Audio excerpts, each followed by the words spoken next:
In this video, I'm going to be talking to you about how to fix the character traits and deficiencies that you have in your life. So whether that be struggling with anxiety or happiness and depression, or being a bad husband, or being money focused, or whatever the thing is that you claim to have a problem with. I want to give you really the only mental framework that has ever worked for me. If you're new to this channel, my name is Alex Ramosi. I own Acquisition.com. It's a portfolio of companies that does about $85 million a year. I make these videos because, candidly, I enjoy sharing some of the things that have helped us kind of get through things as we've grown our companies. And there are a lot of people who are broke, and I don't want you to be one of them. And so I'm going to probably piss a lot of people off in this video, so I'm going to give you a heads up. Second thing is I will be cussing in this video, so if you have kids around, I would say, mute it or listen to it another time. So I was talking to an entrepreneur the other day, and they were saying that they were having panic attacks, right? And they were struggling with this issue. What I want to do is walk you through the process that I was explaining to them. Now, at this point, the reason the panic attacks started for this entrepreneur, ironically, is that they were talking to a therapist, and the therapist was like, let's look at your past, and dug up, crap about their past. And then they started looking at this thing, and then they started getting, anxiety, kind of remembering all these kind of past experiences and whatnot. Here's the thing. Most therapists, and I say this with 0 degree, most therapists are humans, and most humans suck at most things, especially things they think they're good at. And so most of them are just normal people who did okay in school and now just like talking to people and don't have any fucking clue what they're doing.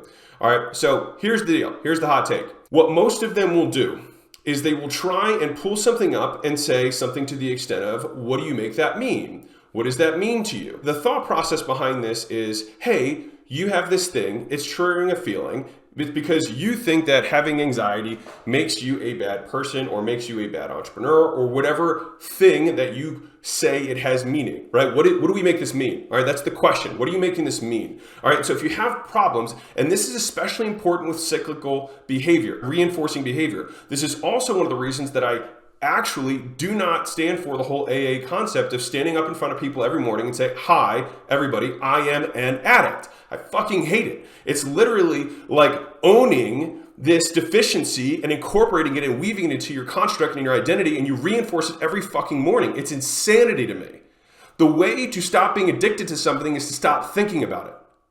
Like, what does it look like to not be addicted? It looks like you just continuing to live your life, not even thinking about it. What does it look like to not have anxiety? It's not you doing your anti-anxiety routine in the morning and saying, I suffer from anxiety or I struggle with anxiety. It's not saying that and saying, I have to do these things. I must, I should, I need to in order to not have anxiety, because then you're thinking about anxiety. You give anxiety power. And so what I'm going to walk you through is the way to hold the space and own the power that you have in your own mind outside of the thing that you were projecting the power onto. The process that these therapists that are fucking retards will do is they will lead you through this thing where they try and transform meaning. They say, instead of saying it means you're a bad person, what if we just said, this is, it's a good thing, or it's not a bad thing, right? So we try and transform meaning. And I think that's like level 1, elementary, grade school of cognitive behavioral therapy, right? I think that's grade school. But the thing is, and this is the problem, because I've gone through this cycle, which is why I'm speaking about this so passionately. And I'll tell you a quick story before I dive in. So there was a period of time in my life where I was very unhappy, all right? And so I obsessed about happiness, right? I read all the positive psychology journals, I read the books, I read the happiness equation, you know what I mean? Like, I went through all of these things, and yet, after spending all of this time trying to obsess about happiness, I was no more happy. And so then I thought to myself, well, in one instance, I can spend lots of time and effort and be unhappy, or I can spend 0 time and effort and be unhappy. Well, this one cost me less. I might as well start pursuing this. And this is what happened. I adopted this mentality, and I will share it with you, called fuck happiness. All right? Bear with me. And so what ended up happening is that I thought these thoughts, and whenever the idea of, is this making me happy, and all of these normal trigger thoughts, I'd be like, oh, I'm not happy, this isn't good, I feel sad, blah, blah, blah, blah, blah. I would literally have this trump card that I would just pop in my head and be like, fuck happiness, and I keep moving. The difference between fuck happiness and let's think about how we should be grateful for things, is that when you say fuck happiness, or fuck the thing that you are struggling with, fuck anxiety, fuck whatever, is that it no longer has power because we're not trying to transform the meaning of the behavior. We are eliminating the meaning behind it altogether. We're transforming it into nothing. And so hear me out for a second. And I don't know why this is getting all spacey and weird. I've tried to fix this thing 100 times. The reason this is so important, all right, is that when you enter these vicious reinforcing cycles, so let's say it's like, oh God, I'm afraid I'm gonna have a panic attack tonight. I don't wanna have a panic attack. You start thinking about having a panic attack. And then of course you have a panic attack because the fear of the thing is what reinforces the cycle. And you can do this with anything, right? It could be a guy with erectile dysfunction. Like, I hope it doesn't happen. I hope it doesn't happen. And then it happens, right? Because you're worried about it happening, not because the happening itself is the thing, right? And I'm trying to use examples that purposefully people derive shame from. Because the thing is that the shame of the occurrence is the thing that gives it power. And so if you remove the shame, and by the way to remove shame is to shed light on it. So nothing can give you shame if you admit it openly. Think about it. If everyone knows the thing, and you accept the thing, or deem the thing meaningless, then it no longer has power over you. So let me give you an example. So this entrepreneur that I was talking about earlier, they were telling me that they were having, they're having anxiety attacks and it was preventing them from sleeping, etc. Right? And I was like, so? And they're like, well, I'm really working on it. And I was like, why? And they looked at me cross-eyed and I was like, how long have you been working on this? And they're like, 8 months. And I was like, are you less anxious than you were before? They're like, well, I think a little bit. And I was like, do you think you would be a little bit less anxious if you just did jack shit and waited 8 months from when you were bad until now? They were like, well, maybe. I was like, time does heal lots of wounds. I was like, so you spent all this time to get this little outcome, and you could have just let time happen and probably had the same outcome, right? Right. I was like, but let's take it one step further. Why didn't you tell me how many bowel movements you had yesterday? I mean, I didn't think it was relevant. Exactly. So why are you sharing with me that you have panic attacks? Because you think it's meaningful. You derive meaning. Your brain is telling you that this is something that is a problem. So the thing is that the deeming of the thing a problem is the problem. And trying to change it or transform the meaning into something else is, in my opinion, just as bad, because the way that you created the mess that you are in a vicious cycle of reinforcement is that you found a thing and then you said, I will give this meaning, and then you spent the rest of your time trying to transform the meaning. When if you want to solve the problem, the experience of having the problem solved is to not think about the problem at all. What it is actually reversing the process that created meaning to begin with, which is removing meaning altogether. I'm saying this because I've had so many things that I've struggled with in my life that I would consistently obsess about over and over and over again. Like, oh, I don't want to have that happen again. Oh, I don't want to have that happen again. And then it would happen. And so, in my opinion, the only way to overcome these issues is you can slap the fuck happiness concept on it, but it's to destroy the meaning of the thing itself and let it shrink into irrelevance. My opinion, most of the psychological problems that we deal with are better dealt with, not by trying to directly combat them, but by not giving them the power of our attention. And there's a big difference here. I'm not saying the thought of anxiety comes up and you say, oh, I don't want to think about it, because then it's fear. Fear gives it power. Shame gives it power. It's not that. It's looking at it and saying, why are you bringing this up? This is irrelevant. This is a non-issue. And so for the same reason that you can have noise in the background and you don't think about it, is that it's just noise. And so what we do is we shrink the thing from being a signal that our brain deems meaningful to noise that is in the background that we no longer ascribe meaning to altogether.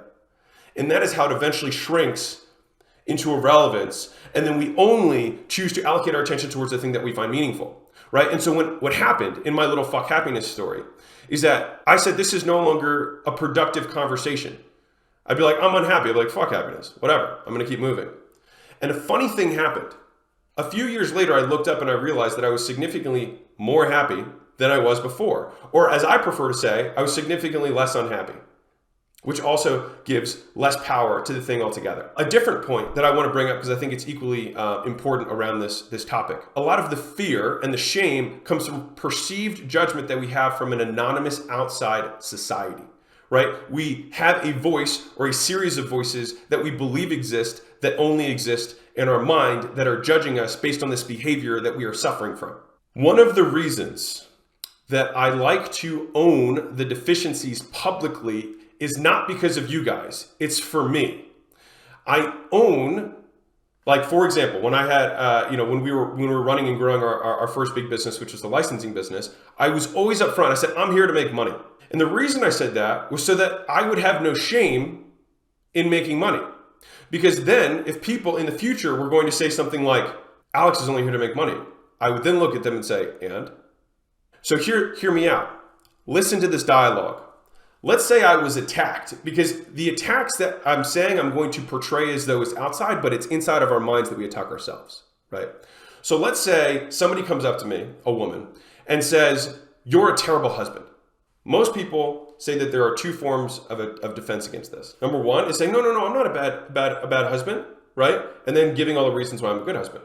The other way to defend against that would be to say, well, being a husband's not necessarily such a bad thing, right? And so one is to dispute, the other is to alter, right? We're altering the meaning behind the thing. The first is we're combating and we're saying that we're not the thing, but still allowing the thing to have meaning, allowing a bad husband to be a negative connotation that we ascribe meaning to. I think this is meaningful and it's negative, but meaningful. And so I will say I am not that thing. Or version two is this thing is meaningful, but I understand it and interpret differently, right? Those are the two ways. The second way is how most therapy works. And I also think that it's bullshit. And so here's door number 3, is that you look at the thing in the face and you say, and? I think you're a bad husband. And? You're right. And watch them shrivel. They will be paralyzed because everything that they have exists to have a counterforce. But if there is no counterforce for it to react to, the thought process stops. And so if you struggle with these vicious, recurring, consistent dialogues and arguments in your head about what's good and why it should change and why you need to be different and why this shouldn't be this way, just look at it in the eyes and say, and I'm going to give you a really controversial example of what I think should have happened in a public scenario. Tiger Woods, he was outed, you know what I mean, or ousted or whatever it is, you know what I mean? He was publicly shamed for the cheating thing, right? And mind you, this is not me condoning cheating. This is me to illustrate a position of power. And this is a public demonstration of power, but you can take it in terms of how you can internally project that power onto the idea that you want to vanquish.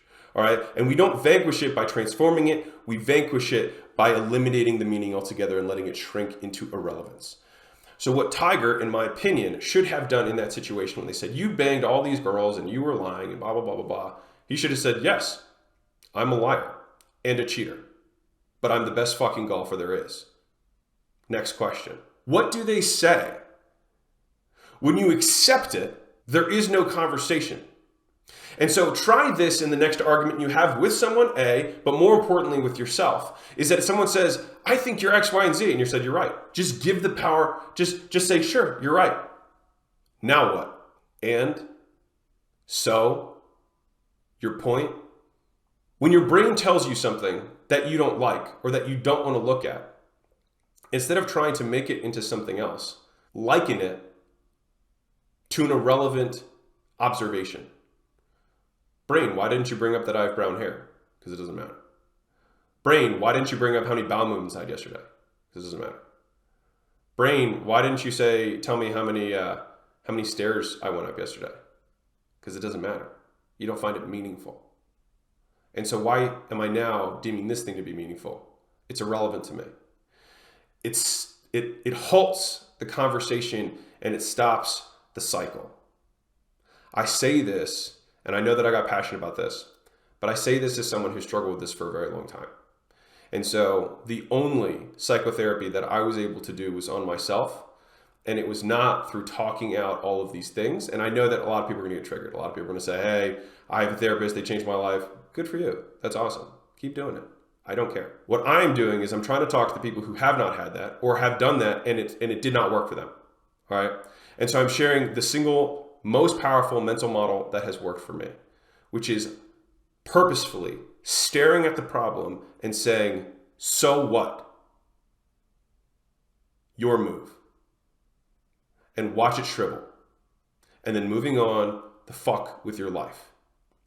So anyways, I love you all. Mosey Nation, appreciate you. Thank you for giving me the attention that you did today. I make these videos because I hope that some of the lessons that have served me can serve some other people at least. And if you're in a darker place or you're struggling with something like anxiety or struggling with shame around some sort of activity that you have done, I can tell you the only way to deal with shame is to shed light on it. Shame only exists in darkness. And the only way something has power is when we fight it, because we deem it meaningful or worth combating. And so I think the only way to truly fight it is to not fight it at all and say it is not a fight worth having. And then it will evaporate. And so anyways, my friends, keeping awesome. Lots of love. I'll see you guys in the next video. Bye.